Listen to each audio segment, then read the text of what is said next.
everybody. Welcome back to LTL True Crime Podcast. It is December 5th, 2023 on this Tuesday evening. I want to welcome back and everybody to the live show. Isn't that interesting? Already dinged. Good old fucking YouTube. All right. Got that out of the way. Hi, everybody. How's everybody doing? I'm a little cranky today, but we're going to get through this show. Oh, boy. Hope everybody's doing well. Here we are. Rex Heuermann's wife. DNA matches at the crime scene a cheek swab. Houston, we got a problem. Houston, we got a problem. Let me enlarge this a little bit. Here we go. Suspect Rex Heuermann's estranged wife cheek swab matches DNA found on victim's report. A couple of days ago, but we're just starting to kind of hear about all of this now. I got a poll at the top going on right now. I got 38% of you say she's involved. 62% say nana. Nana. Na. All right, here we go. From the New York Post.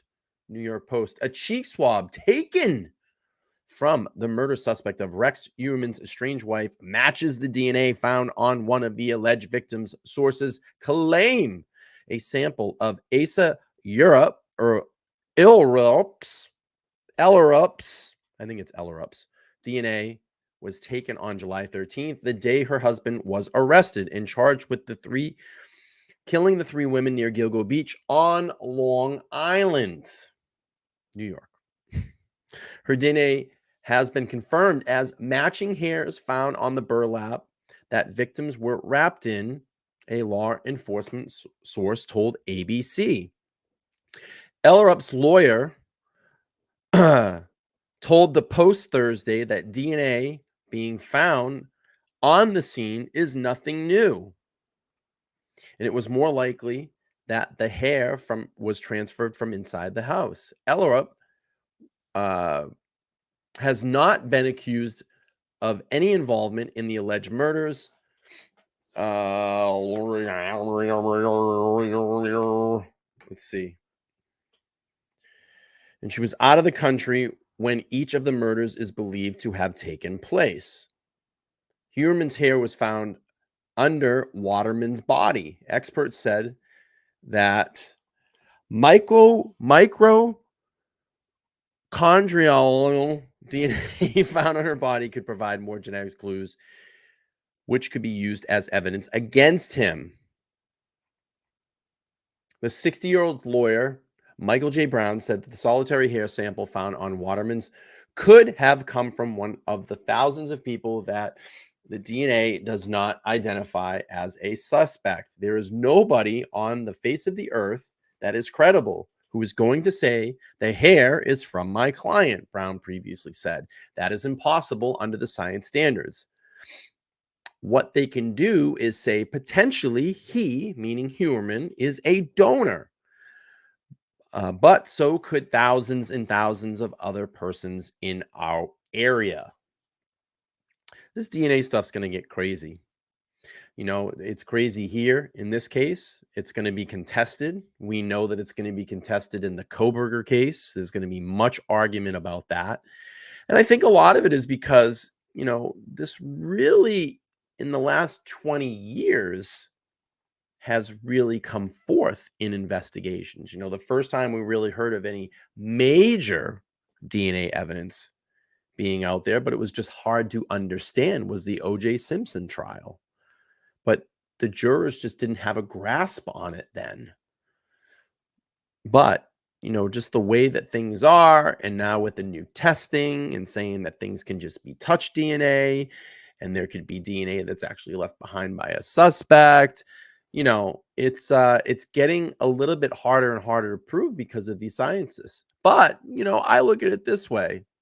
If someone's DNA is there, it's there for some specific reason, and it got there somehow. And that's what I always say about, the Koberger case.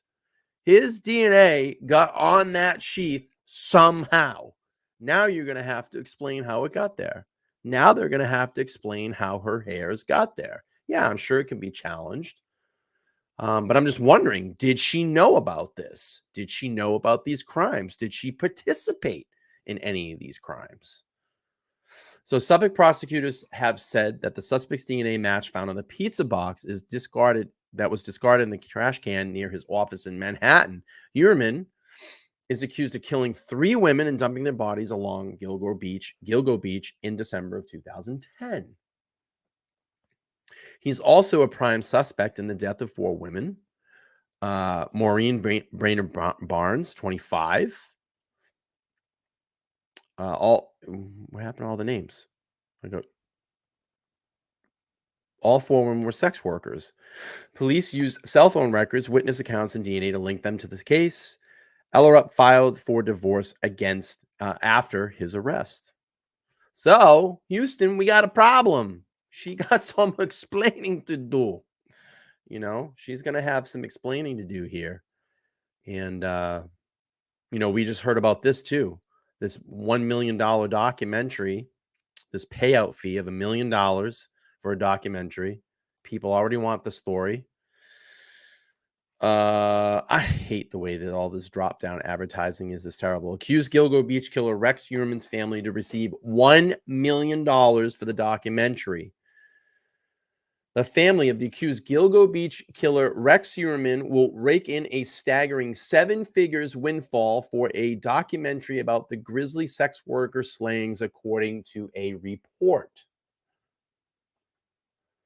Heuermann's wife, Essa Heuermann, and her adult children, Victoria and Christopher, will receive at least $1 million for the NBC Peacock documentary, which will follow the family throughout the suspect's killer's trial, News Nation reported. There's a reason why she hasn't taken to the media at all, because she has signed a major deal with a documentary crew. News Nation senior story editor Paula Froelich told News Nation's Live Nicole Burley.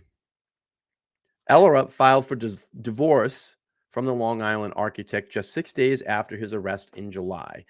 That's a little strange. Was she distancing herself, knowing that the jig was up with all of this? Was she possibly involved? We just found out her DNA was at the scene of one of the victims. Was she trying to distance herself very quickly to deflect away from her, knowing that she could be involved? Let's see. The family lawyer are also expecting to receive a 6-figure payout for participating in the documentary, the outlet reported. Ellerup's lawyer is believed to sign a $400,000 deal for his participation. Jeez, man. While the lawyer for Heuermann's daughter, Victoria, and stepson Christopher are expected to receive $200,000 in compensation, the outlet reported. Jeez, I guess crime pays, right? Crime pays. Everybody gets $1 million. You get $1 million. You get $1 million. You get $1 million. Everybody gets $1 million. Jeez, man. Let's see. Let's see. Ellerup and her children are participating in Gilgo Beach documentary being produced by NBC Universal in collaboration with Texas Crew Productions and rapper 50 Cent's Junior Unit Production Company, but declined to comment on the fees. Oh, boy. Earlier this week, Peacock documentary crew also spotted trailing Ellerup, 59, after she exited a silver Mercedes at a Arthur M. Crumington Courthouse in Riverhead, Long Island, to attend her estranged husband's court appearance over the 3 counts of murder related to the strangulation deaths. Let's see. Heuermann pled not guilty to the charges, is also prime suspect in the death of a 25-year-old. Maureen Brainerd Barnes. Interesting. Everybody gets money. Go out, be accused of being a serial killer, you all get money. You all get money. Everybody gets money. You get some money. I get some money. Everybody gets some money. All right, let's look here. Law and Crime Network sidebar on the DNA. We'll play a couple of these videos through and see what's going on. And if this happened, it was a complete double life. They have no information to provide. But again, they're not suspects. They haven't been questioned. I do not believe they have any relevant information, or they would have been questioned already and pulled into the grand jury. Complete double life. Sources say DNA from the estranged wife of the accused Gilgo Beach killer matches material found at crime scenes. How could this happen? And what does it mean for Asa Ellerup and Rex Heuermann? Forensic DNA expert Tiffany Roy comes on to explain. Welcome to Sidebar, presented by Law and Crime. I'm Jesse Weber. It's strange. I find it strange when I do these shows, my view count is very, very low. I don't know why. It's weird. This is probably going to be one of them. I mean, this is a true crime enthusiast wet dream in my opinion. And that's why I haven't done many reporting stories on this, because people are just not interested in it. It's crazy. This is probably going to be one of the most prolific serial killers of all time. And I cannot pull anybody in on these shows. It's crazy. And it was funny because I was talking to Carrie this morning. I was like, I'm going to do Gilgo Beach. And she said, oh, that's great that you're going to go back and report it. I said, but no one watches these. They don't. It just doesn't pull them in to watch them. It's crazy. It's going to be one of the biggest serial killer cases. Well, there is a development in the infamous Gilgo Beach killings case that we want to talk about right now. So, as we know, here's the thing. Rex Heuermann was this all along. You all listen. I'm here probably every night at 8:15 p.m. Eastern Standard Time. You don't need to wait for a notification. Come to my channel at 8 p.m. Eastern Standard Time and look. You're gonna see a live there.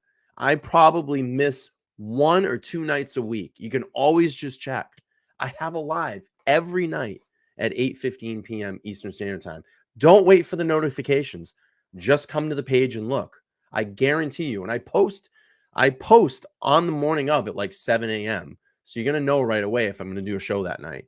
I think maybe 1 or 2 nights a week, I just don't do a show. But I'm here basically every single day at 8:15 p.m. Eastern Standard Time, unless I'm working. And the way to check, come check out my page at 7 in the morning Eastern Standard Time. If I have a tile up, I'm going to stream. Don't wait for the notification. YouTube's not going to notify you. They shadow ban these channels. They're not going to let you know. So just plan on it. 8:15 p.m. Eastern Standard Time. I'll be here. Arrested and charged for the murders of 3 women near Gilgo Beach, Long Island. Melissa Barthélemy, Amber Costello, and Megan Waterman. He is also the prime suspect in the killing of a 4th Gilgo Beach victim, Maureen Brainerd Barnes, but he hasn't been charged with respect to her death. And I use the community page almost every single day. I use that community page. Go to that community tab. I've shown it 1,000 times. Go to the community tab. I'm posting on there every morning to let everybody know when my shows are live. Guarantee you. Just checking those 2 things. My homepage and my community page. That'll let you know what I'm doing. 100%. Because YouTube's not going to notify you. They don't like true crime channels. They're going to shadow ban us. I should say, at least yet.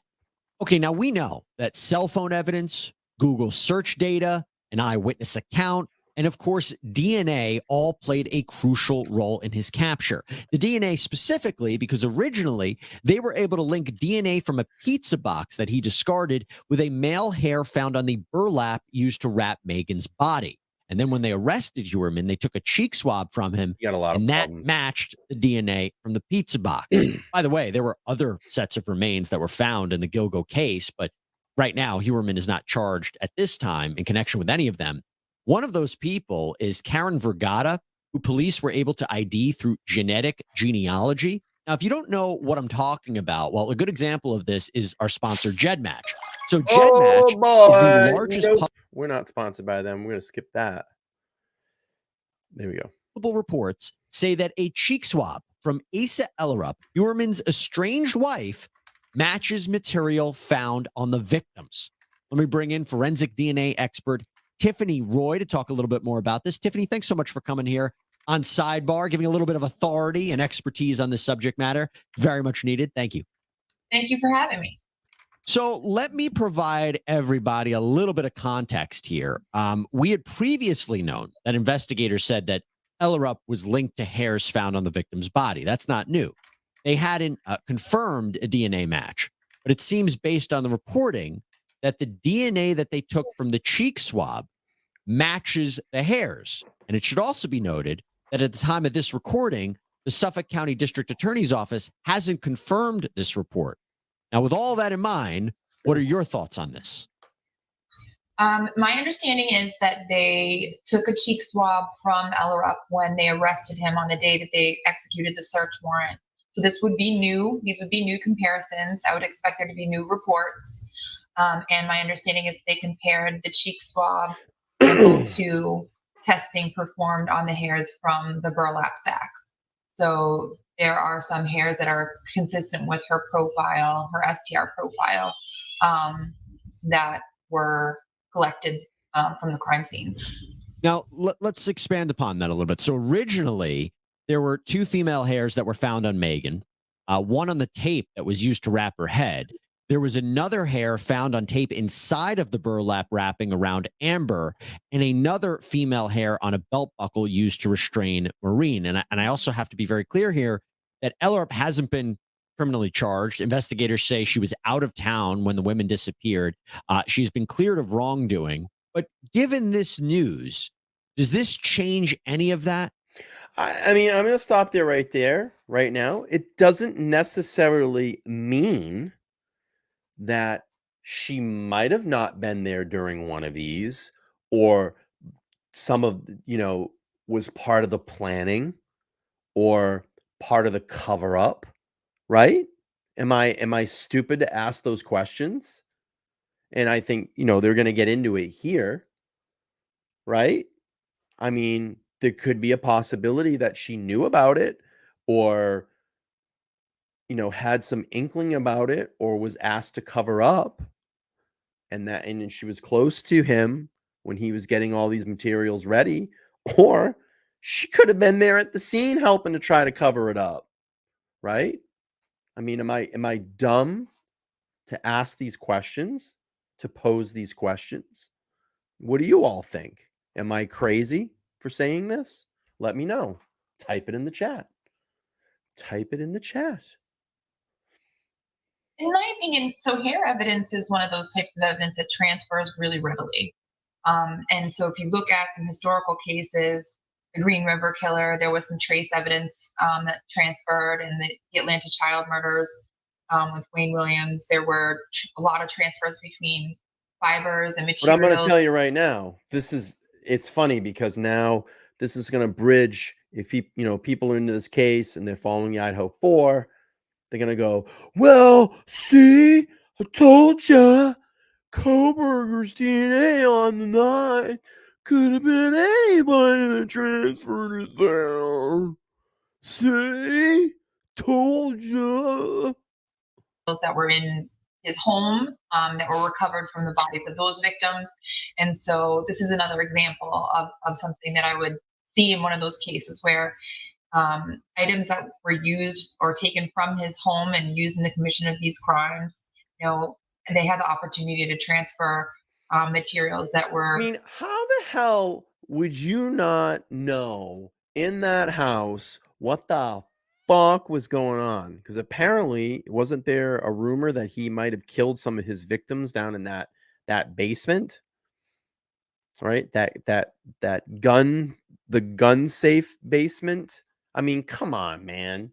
You don't know what the hell's going on down there? You wouldn't question that? Hey, Rex, what is that big concrete fucking bunker you have down in the basement?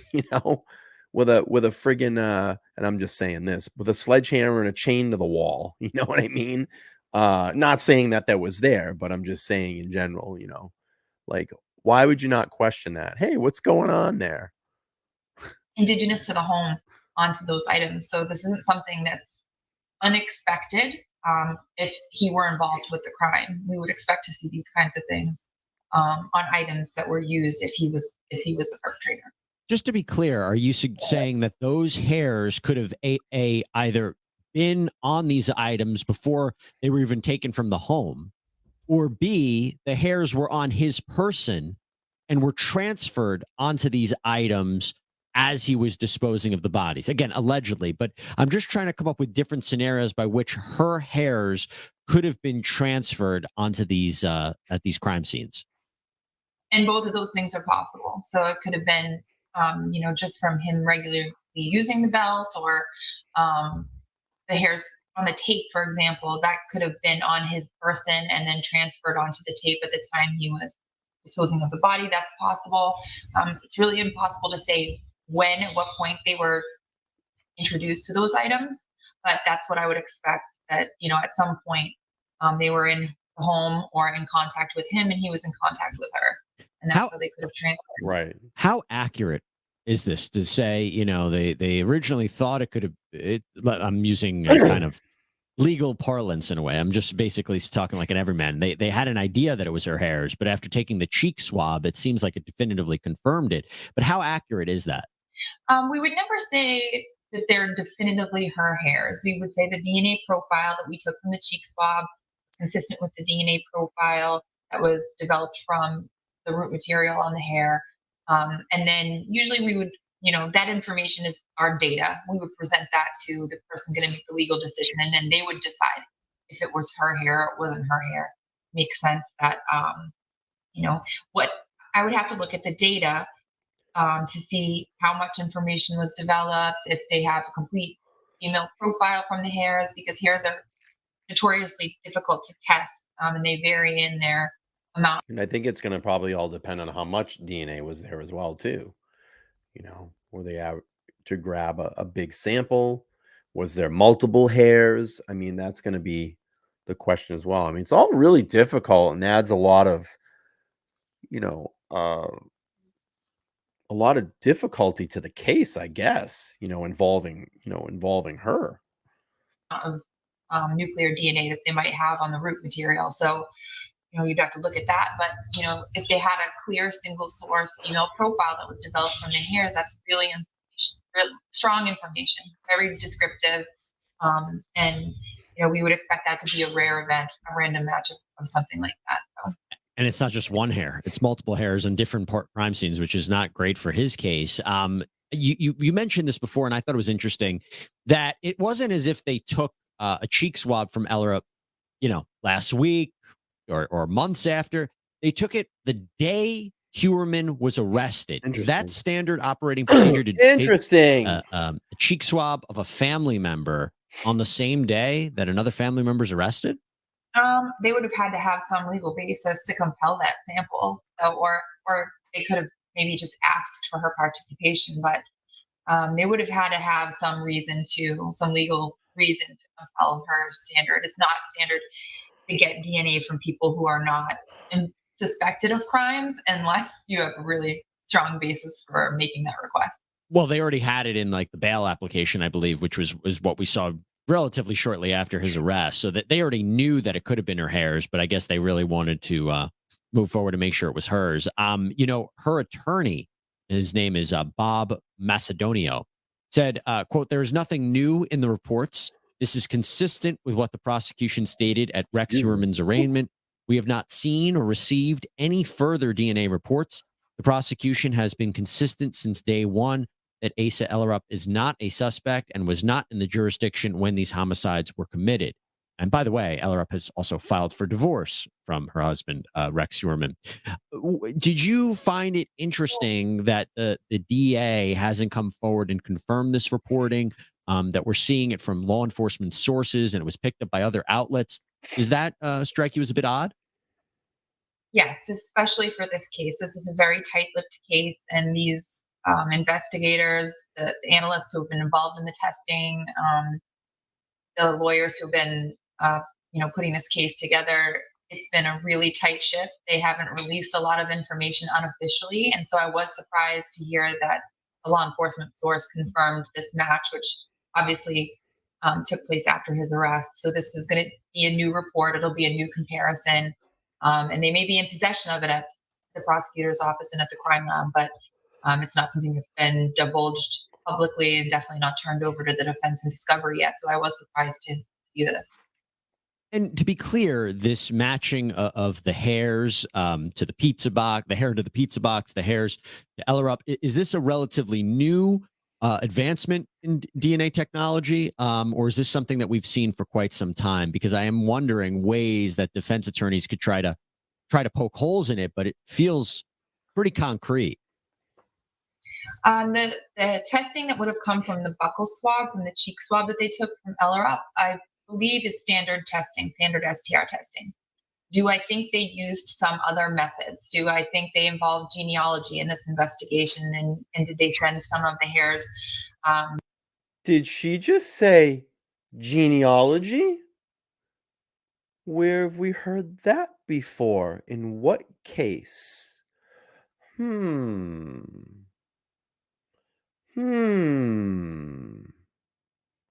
Interesting.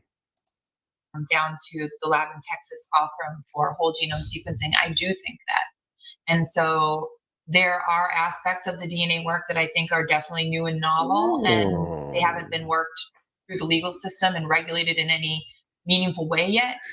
So there are some cutting edge aspects, and then there are some traditional aspects of the DNA testing that have been in place for 30 years.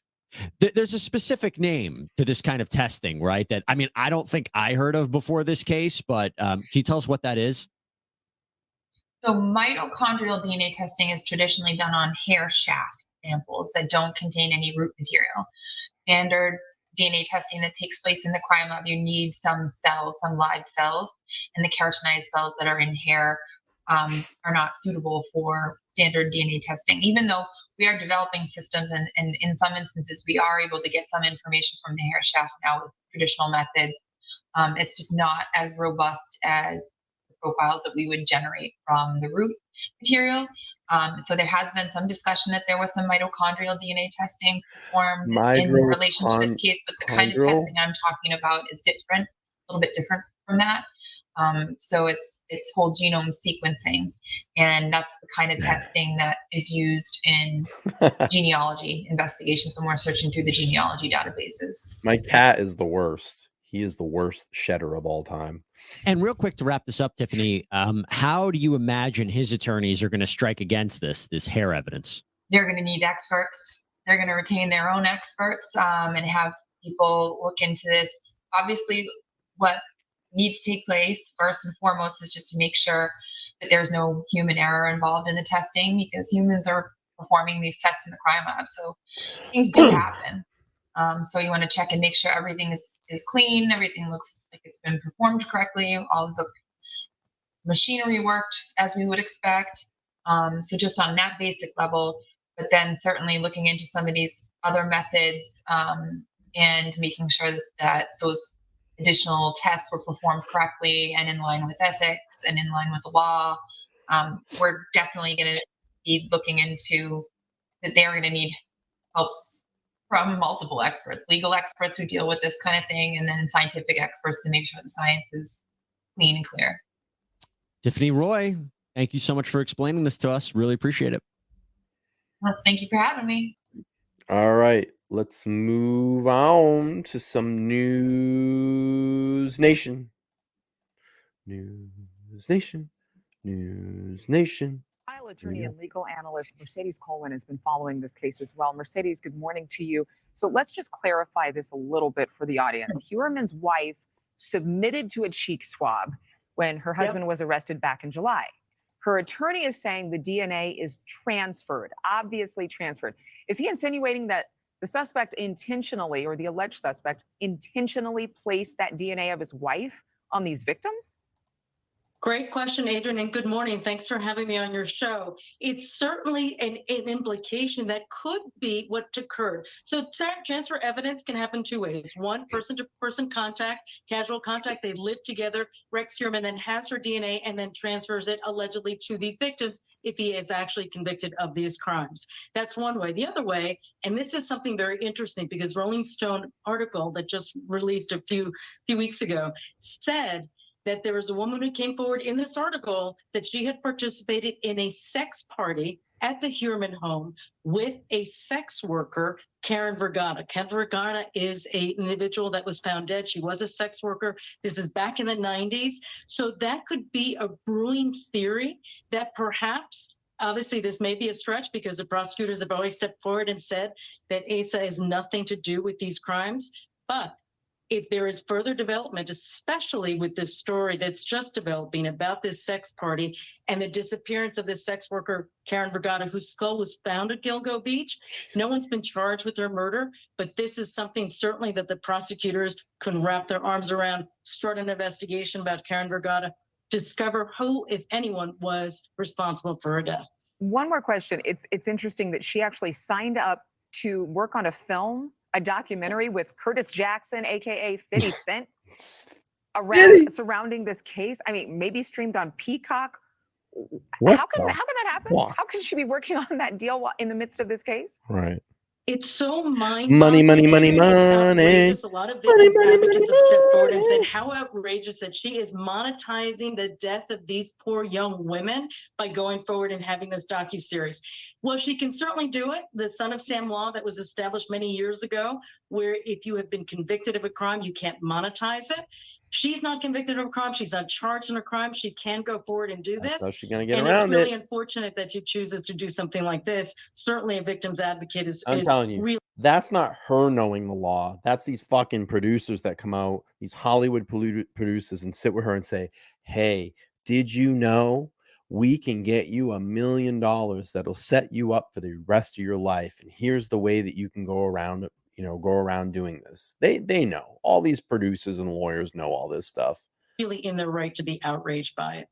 Mercedes, we appreciate you joining us. And obviously a lot of us will still be watching this. And hopefully, if the families are smart, and let's say this dickhead gets convicted and goes to jail for the rest of his life, they go after him civilly, and they know that she's got money, so they can drag probably the estate into the lawsuit, and they'll get their money, because that's essentially what they did in the O.J. Simpson trial. He didn't get convicted of the criminal trial, but got convicted of this in the civil trial, and still to this day is not paid one dime to the Brown or the Goldman family. It's pretty sad. Pretty sad stuff. Bizarre string of cases. Thank you. And I'm going to probably already guarantee you that in Idaho, depending on the outcome of that case, there's going to be a major civil trial in that as well, too. I'm sure that the Consalves family is just lining up. And that's why I tell all these people that go out and vilify them, be very, very, very careful. Because if you don't think that they're not watching you, they are. And I can guarantee you, I would be shaking a little bit if you've been vilifying them, because you might be seeing a civil suit coming your way. So let's move on. More DNA. Talk more about this DNA evidence is criminologist and Dr. Transfer. We're going to talk about transfer Debbie, DNA so much here. for being here. So obviously, as Laura outlined, the amount of DNA on these bodies will be a factor here. But does this revelation mean anything that the wife's DNA has been found on the victims? It seems like there are a variety of scenarios where she could still be completely innocent of these crimes. Absolutely. Good afternoon, Kelly. Pleasure to join you for this conversation. So really, for me as a criminologist, there are two logical options. One of which is there is a possibility that she could be a co-defendant, an actual participant in the crime. I know that may sound quite alarming to the viewers, but we have high-profile cases of serial and mass murders that are conducted by a married couple, one of which was a Canadian case.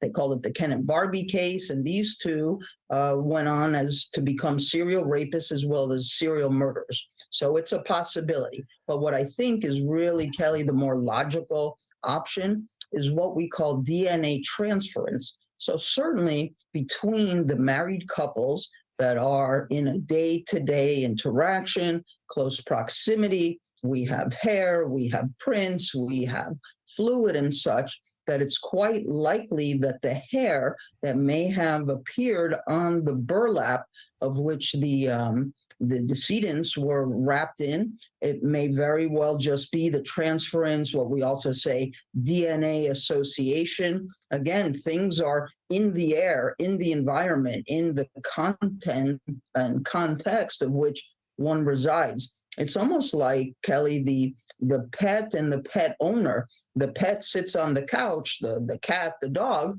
with fur, with hair. Of course, there will be that on the couch. Now, the pet owner comes, sits down. What's the likelihood and probability of this transference of the pet's hair and fur? Very high probability. So I think that's the more likely scenario.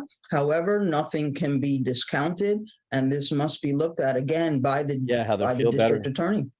Well, I think those are great I get points to highlight. really bad now. So, I feel provided your pain. extensive experience in this area, as DNA evidence Wow, we are currently at a 50-50 split in the poll right now. Wow. is now so widely used, how common is a revelation like this, where a spouse's DNA is maybe implicated in the crime scene, but that person is innocent? Yes, it's highly likely, because again, just the mere sharing of what? Hello. Sharing of mugs, of a toothbrush, Welcome in. environments in which one bathes. And again, this day-to-day interaction of being in close proximity really creates the higher likelihood and probability of this transference. So again, high on our list would be things like the hair fibers, the prints, the saliva, and it can appear, and yet it's very alarming, of course, that it appears at the site, if you will, or the scene where the decedents are. That's where the DEA, just because one has been ruled out, can absolutely be ruled back in. Agreed. And it'll be interesting to see how much DNA was in fact located. Criminologist Dr. Debbie Goodman, thank you for your time. All right, couple more here. Let's see what the experts have to say. Reports have said that the DNA from her cheek swab matched the hairs found on, the burlap wrapping the victim. So from that, it would sound like we already knew some of this information. Is that the case? And if so, why would it then be surprising at all? It may be the case that the present information is really originally the information regarding Ellerup's hair. I'm told that the hair is found on all three victims that were for which the charges of murder were made, and that there was a fourth hair found on the belt that is so controversial in this case. It seems highly unlikely that such a development as that could ever have exonerated Ellerup whatsoever. And when you really look at what the district attorney originally said, at that time, he was talking at the very beginning of the investigation about her, if you read the papers, her cell phone being in various places. That's not necessarily her. And even if it were her who had the cell phone, nobody knows when these girls were actually killed. They know when they disappeared, approximately, not when they were killed, nor when their bodies were moved, which could have been at a different time. So in other words, she should still be in the ring of suspects. And maybe the district attorney is taking now a second look and perhaps at to the grand jury, especially given Ellerup's sociopathic behavior that doesn't match that of an innocent person. Yes, Lionel Dahmer died today. Jeffrey Dahmer's dad. Good call out. Whatsoever. especially now that she is selling herself like a ghoul, eating on the dead to get money for herself. It's a stunning development, and the DA cannot look at that without a glance of great skepticism. And perhaps we'll get somewhere now, finally, with what this woman is all about. Well, on I that have point, witnesses who say she's involved. On that point, which is separate from whether or not she was involved, the 7-figure Netflix deal that you're alluding to there, you represent, some victims. Can only imagine how they feel about that. What have they told you about that, if anything? The several victims I've talked to, who are, we have a victim who's still alive, and we haven't disclosed her yet. And we have other family members of victims who've spoken to me and told me what this woman has done is unspeakable.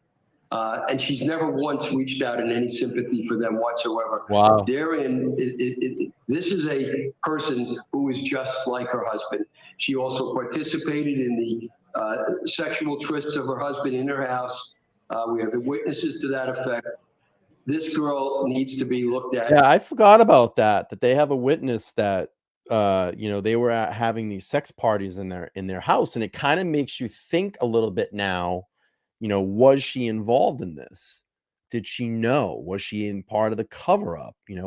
Is this a possible scenario here? It's interesting. Very, very carefully. She is, like I said, feasting on the deaths of these women. But the prosecutors were fairly quick, right, to not charge her, to eliminate her as someone who would be charged with wrongdoing, saying, she wasn't even there. She wasn't in the jurisdiction at the time of the murders. But you clearly think that she had something to do with it, even with all of that said. She seems to have everything to do with everything that's happened in that house so far. What's happened in that house is not clear. We don't know where the murders took place. Probably down in that damn basement. There could be other locations where they took place. Tea but parties. How could this woman's hair and nobody else's hair, such as, for example, her children, such as her dog, her cats, not appear, and yet 3 of her hairs appear on 3 of the victims. And that's what I say. This lawyer's making a good point. This is always talk about on the Brian Koberger case, the knife sheath, the DNA in the knife sheath. Why is it just Koberger's DNA that's found on there? I feel like I'm Trump right now. Why is it only Koberger's DNA on that knife sheath, on that snap, and no other DNA turned up? Makes you think, makes you wonder.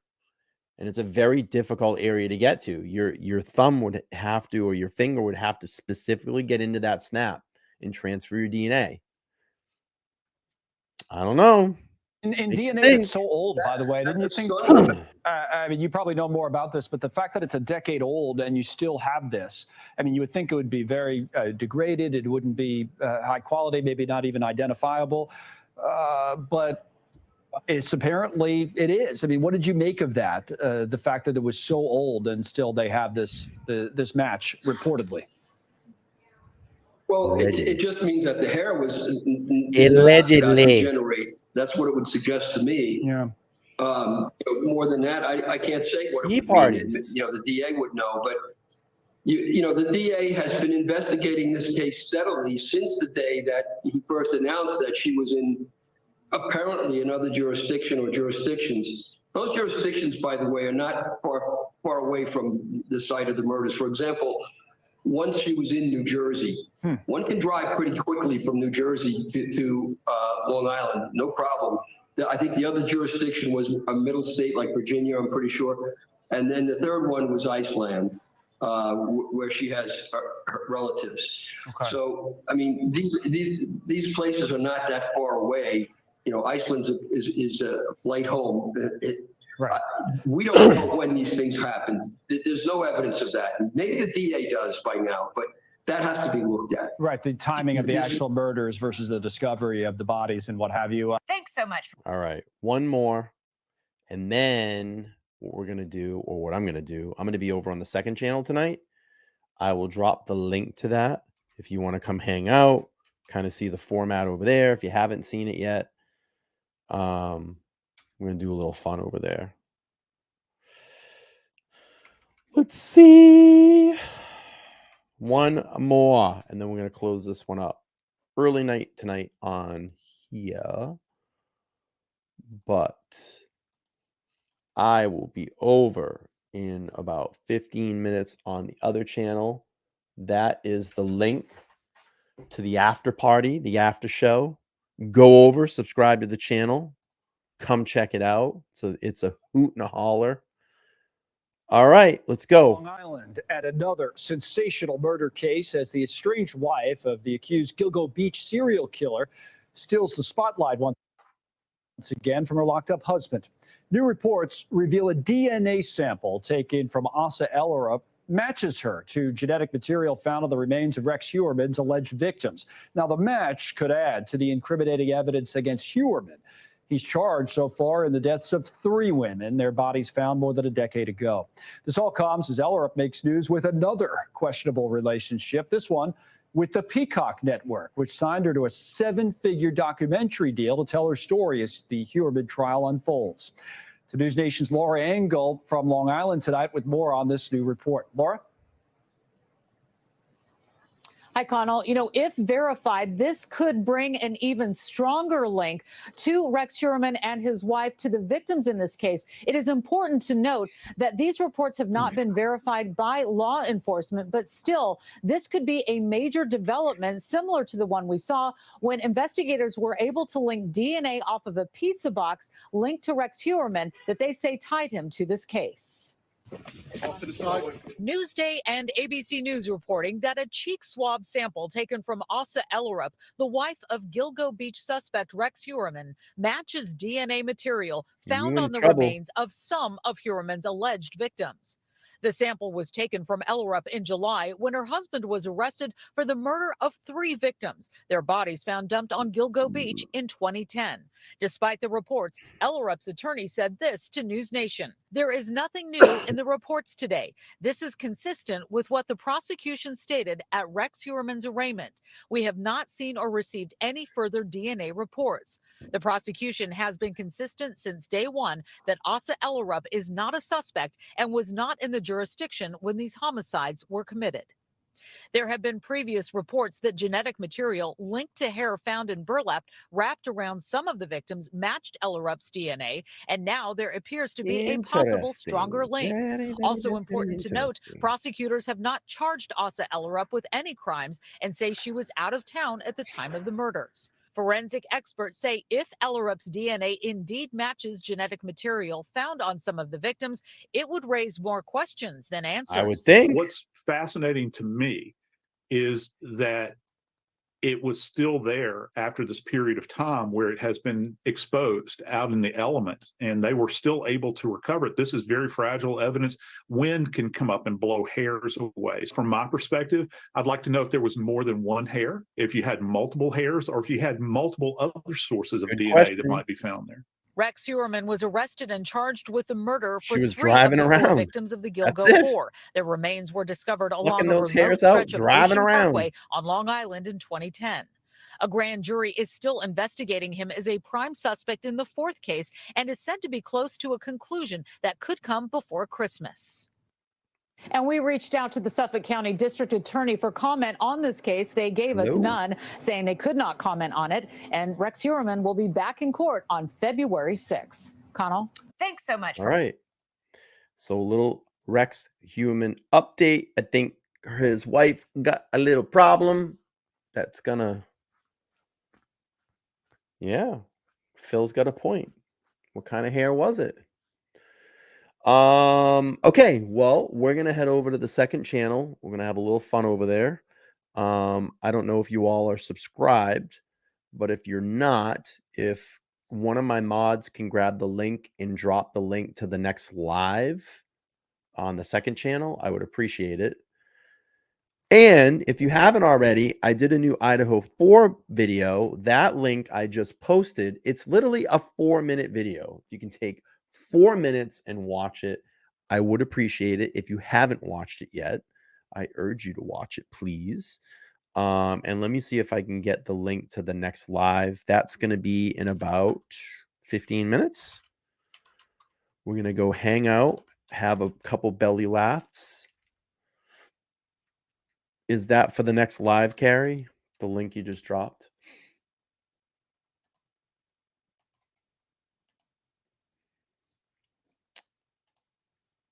And come hang out.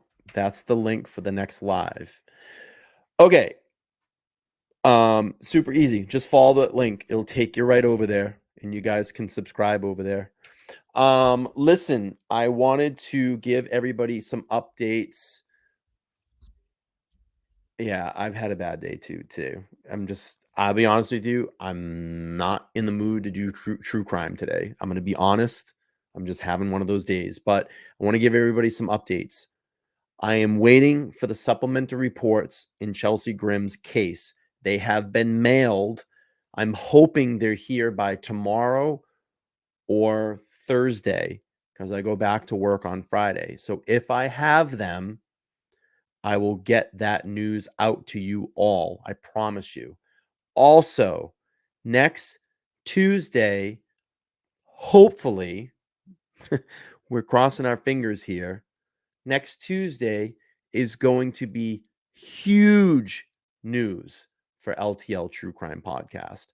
I am going to break a story that is going to blow everybody's socks off here. I've been cultivating this. Carrie and I have been working on this. Carrie did amazing work and became kind of buddies with one of the clerks in the police officers that we've been talking with. The case that I am getting, it will go on until at least March. That's how much information we are getting in the case. But I should have some significant starters on Tuesday. Hopefully, Tuesday. We got an email confirming that the first bit of information is going to come out on Tuesday. This case is going to blow everybody's socks off. I mean, we're getting it down to like personal emails.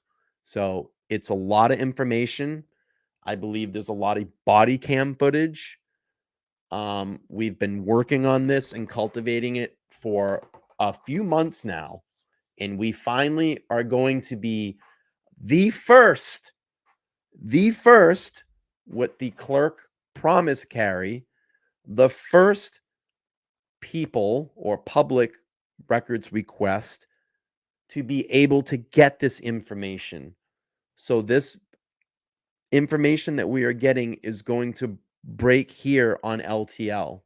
You won't see it anywhere else. So it's going to come to us in installments, and I will keep letting out the case information as we get it. It's probably going to be until March. It's going to cost me a shit ton of money to get it, but it's well worth it. And we're going to do this and get some transparency in a case that has been talked over 1 million times on the internet, and we're going to put a lot of things to rest. Also, tomorrow night, there has been huge developments in the Karen Reed case. The FBI is now investigating Karen Reed's case. The Department of Justice is now involved. There has been someone that went pretty quickly after Karen was charged, within a few weeks, from what I'm understanding, or within a month, they went to the DOJ and said there's alleged corruption. So now the FBI is investigating. What comes out of that, I have no idea. But I'm going to be talking about that tomorrow, and is being reported all over the place now. So I will be here tomorrow night to talk about Karen Reed. I'm also going to reach back out to Turtle Boy and hopefully get him back on the show to give us an update in, obviously, Karen Reed's case, but his own case. They are now trying to charge, I believe, around 15 people and I think a minor with protesting their First Amendment right. They are trying to get these people silenced and throw them essentially in jail for protesting. You obviously know what's going on with Turtle Boy in his situation. And, this is all for First Amendment free speech. And again, I will give you some updates tomorrow on Karen Reed's case. I have the tile up already. That's going to be at 8:15 p.m. Eastern Standard Time. So I will give you some updates on that. I'm hoping Chelsea's updates come tomorrow, and then I can do something on Thursday night with Chelsea's updates. If worse comes to worse, it comes in on Thursday. I will do something Thursday night. So we are feverishly waiting that. I don't know how big the file is I'm going to get. I don't know what information we're getting. They're just sending it. And it was very nice that they sent the supplemental reports to us. We're also still waiting for information out of Phoenix. It is in process. It is still processing. I do know this, and I will give you all a tip on the Phoenix case for Chelsea Grimm. Apparently, and if I'm saying this right, and maybe Kara can confirm in the chat, that I believe out of Phoenix, there's going to be some new photographs that we're going to get in Chelsea's case. Oop, did I blurt that out? Yes, I did. So we're waiting for that. That was one of the emails that they did send in the public records request. So what those photographs are, have no idea. Hopefully it's something of significance, something that we can look over and talk about and discuss. But it is on its way. It is just taking a long time to get all that stuff. We want updates. We want updates. I also will let you know this. I had a very nice conversation with one of Chelsea's friends about 2 weeks ago, and there has been nothing. There has been no updates. The family has not said anything. I reached out to the lead PI that's on that case right now, Kelly Townsend. I wrote him a nice email. He didn't write me back. So he's not even talking. So what's up with that? What is going on? And we haven't heard anything. So we will continue to supply the supplement reports as they come in. I promise you that. And we'll go from there. And that's all I got right now. Yeah, it's been almost a month. But I will continue to report on that case and keep it out there in the ether so people know about it. Okay, we're going to head over to the second channel. I will drop the link again. Hit that link I just dropped in. It's going to bring you over to the channel, the second channel. I'm going to fire that up in about a minute here. Give me some time, and I'll see you over there, and you'll get an idea of what we do over there. Please make sure to go over when you go over. Subscribe. Hit the subscribe button. That channel is very close to being monetized. We only need about 400 subscribers to get that channel fully up and running. Completely different format than what we do here. A lot lighter, where we can go in and laugh and have a good time and look back at some things. So I will see you all over there in a couple of minutes. If you want to come hang out with us, I urge you. It's a good time. We have a lot of fun. And that's it. That's all the news that I have right now. So Karen Reed tomorrow, Chelsea Grimm, we're still waiting. The supplement reports have been sent. And then by the 12th, I'm hoping all this information comes through. It has been confirmed today in an email. The first installment of this case will be released on the 12th, and you're not going to want to miss that. I just can't say what case it is until I have all the information, and then I will break it. So next Tuesday, I should have that information, and it's going to blow this channel wide open. I promise you that. It's a case that everybody has been very, very interested in to get the details behind it. So you're going to want to make sure you are here on LTL True Crime Podcast when that drops. Okay. See you over there in a couple minutes. We're going to have some fun. Let our hair down. Of course, not mine because I'm bald. I'll see you over there in a couple minutes. Bye, guys.